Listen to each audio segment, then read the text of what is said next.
Ok, então agora nós vamos ver um pouquinho sobre o loop it, tá? Esse tipo de loop, ele é usado para percorrer uma lista, tá bom?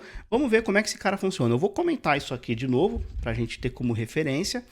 Vou colocar uns espaços aqui e vamos lá. Para que o it funcione, eu preciso primeiro criar uma lista, tá? E uma lista nada mais é do que uma variável que contém alguns valores, tá bom? Enquanto uma variável normal que a gente fez até agora, ela armazenava apenas um valor, uma lista permite que eu armazene mais de um valor ao mesmo tempo, tá? Então, por exemplo, se eu fizer isso aqui, ó, sizes, e vou armazenar aqui os valores 40, 50 e 60, por exemplo, tá bom? Desse jeito, tá?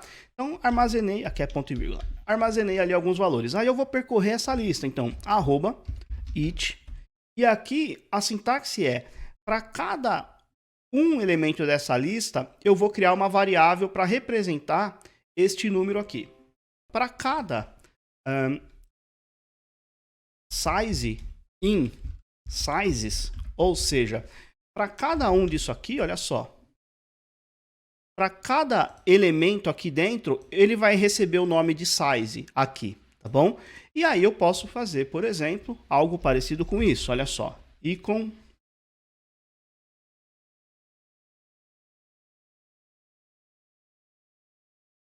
desse jeito, interpolação, que nós já vimos, dá um espacinho aqui, e aqui vou fazer alguma coisa, por exemplo,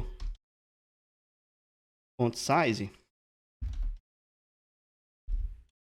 vou escrever aqui size, mas eu vou concatenar com px, tá?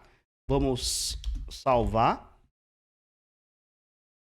E tá lá. Olha só, icon 40 tem um font size de 40px, icon 50 e por aí vai. Tá bom? Então, é para isso que funciona o loop it, tá? Eu consigo iterar sobre uma determinada lista, né? Alguma coisa como se fosse lá no JavaScript, como o for each, e aí eu itero sobre uma array, por exemplo, tá bom?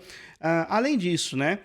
Eu posso escrever listas com esta forma aqui, ou eu também posso escrever como se fosse um objeto no JavaScript, né?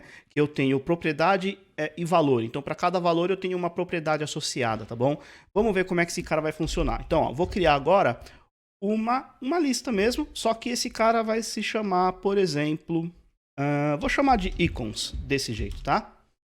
E aí, para eu criar uma lista com propriedade e valor, é exatamente essa sintaxe. Eu coloco aqui um parênteses e aí eu tenho, entre aspas, o nome da minha propriedade. Então, por exemplo, vou chamar aqui de I, e esse cara vai ter um determinado valor, tá? Sei lá, qual que seria o valor aqui? Vamos colocar como se fosse representando o caractere do próprio ícone, tá? Então, vou colocar aqui, /F112, tá?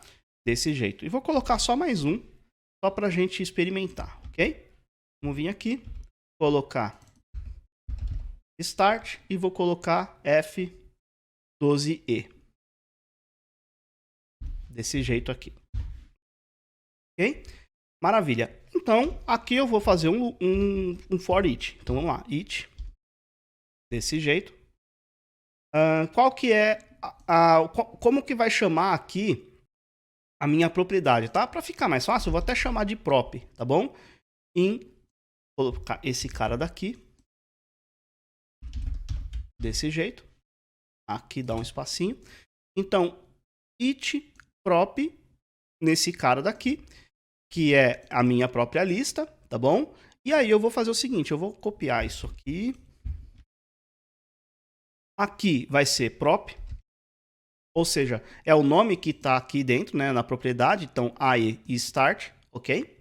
E o font size seria esse valor. Só que como que eu pego um valor dentro dessa lista, né? Diferentemente do JavaScript, que eu, por exemplo, colocaria o meu objeto e colocaria entre colchetes a propriedade, eu preciso dar um nome para esse valor, tá bom? Então, para isso, eu vou colocar uma vírgula aqui, ó, e o valor. Então, olha só, value, desse jeito, tá bom? Coloco uma vírgula, valor, pode ser qualquer variável aqui, tá, gente? Poderia ser caractere, sei lá, alguma coisa assim. Eu vou colocar value só para a gente identificar a que ele representa aqui nessa lista, tá bom? E aí sim, eu vou colocar font size value.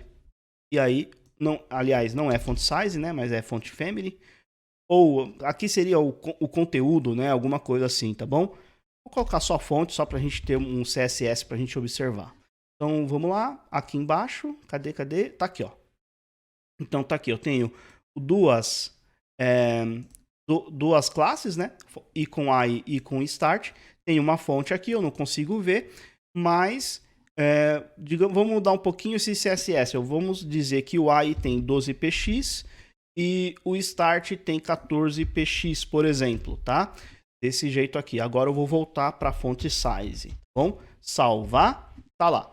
I com I tem 12px e esse cara tem... o que aconteceu aqui? Eu esqueci tirar a barra. Tá lá, ó lá, 14px, tá bom?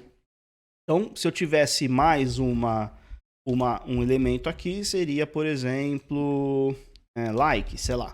Like vai ter 16px, então, tá? Claro que esse exemplo aqui ele tem pouca utilidade prática, né? A gente não vai criar um map só para determinar um tamanho, mas é mais para demonstrar o conceito, tá? Daqui a pouco a gente vai fazer um exemplo bem legal com tudo isso que eu estou mostrando agora, tá? Então, aqui eu criei um map, faço uma iteração para cada um dessas propriedades e valores, né? Desse conjunto de propriedade e valor, como se fosse um objeto lá no mundo do JavaScript, e aqui ele gera esse código para mim. Imagina que você poderia ter um map com 10, 15, 20 propriedades e valores, né? É muito mais fácil escrever isso aqui do que escrever 10, 20 vezes isso daqui na mão, tá certo?